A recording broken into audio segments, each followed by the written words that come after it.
Hi everyone, this is Joe at Tree Pittsburgh, and today I'm here to talk about the tree of the month, the sassafras.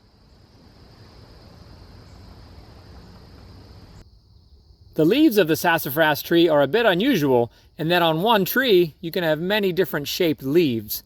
Some of the leaves are rounded or football shaped. Some of the leaves look like a mitten with a thumb hanging out the edge. You can have a left-handed mitten or a right-handed one. Some of the leaves resemble the footprint of a wild turkey with 3 toes. If you look on the underside of the leaf, they're a lighter color. Some of the best fall color comes from sassafras trees. You can get leaves that are red, orange, yellow, and even hints of purple, all on the same tree. As you look towards the twigs of the sassafras, you may notice they're green in color. The larger they get, the more brown they'll become, but that's another feature you can look for to identify this tree.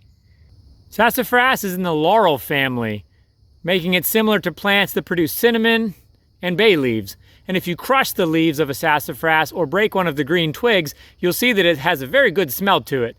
The youth that I end up teaching through programs tell me it smells like Fruit Loops, and I have to agree, it really does. So during our programs, we always nickname this tree the Fruit Loop tree.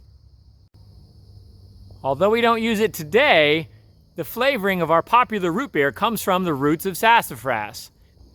Sassafras is a traditional medicinal plant, and its oils were used in dentistry as both an anesthetic and a disinfectant, although they're both now banned in the USA due to the carcinogenic properties, cancer-causing. Each tree is either male or female, meaning the female trees produce the fruits, which have the seeds in. The fruits start off green, and as they mature or get older, they turn this purplish color before the birds start to eat them. They'll fall down to the ground and grow new trees, but most of the time, this tree spreads through its roots. We usually find sassafras trees growing on the edges of the forest, often where there's a clearing. There's a power line right of way in this area, and there's lots of sassafras trees growing along the edge. They clone themselves by spreading their roots out and pushing up new trunks. Once the forest starts to grow up around them, they really don't like to be in the shade, and those older trees in the woods start to die off.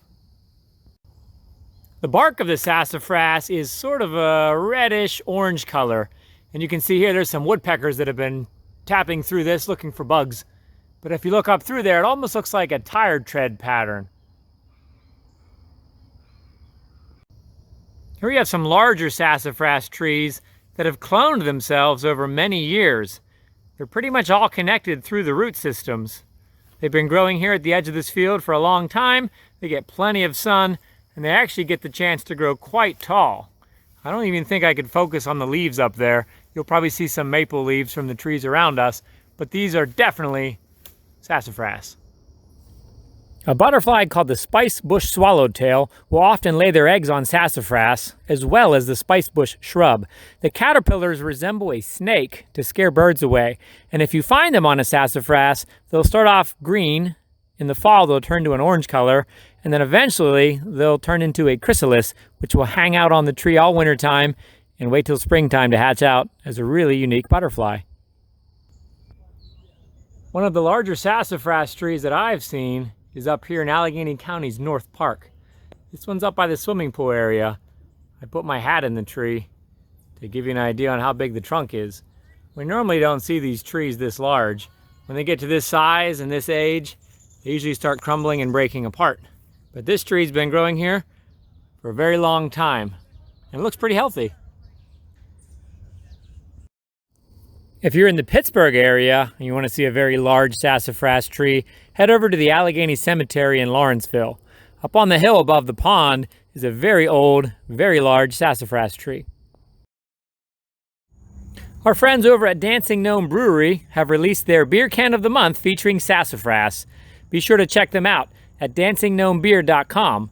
The can has a label that has information about sassafras, some nice artwork, information about trees you can learn, and they also have glassware featuring this really impressive tree. That's all for today. Be sure to follow us on treepittsburgh.org and also on Facebook, Twitter, and Instagram.